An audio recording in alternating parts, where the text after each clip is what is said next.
Change is successful.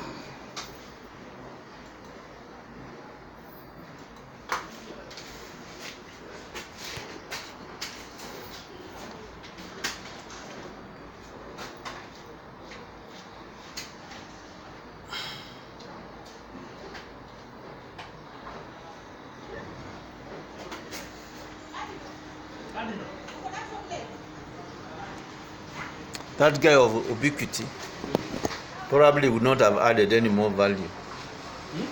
He would not have added any more value. When he did those? The guy of ubiquity, except for maybe working for the papers. Remember the guy you were booking to come and do ubiquity training? Oh, yeah. He did not have added any value. Maybe for certification, but see, for certification purposes. But did they never responded. They booked us up, but they never responded because the booking was for the month of October.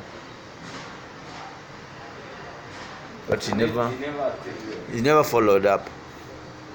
But were we the ones to follow up, or were we the ones to... They were the ones.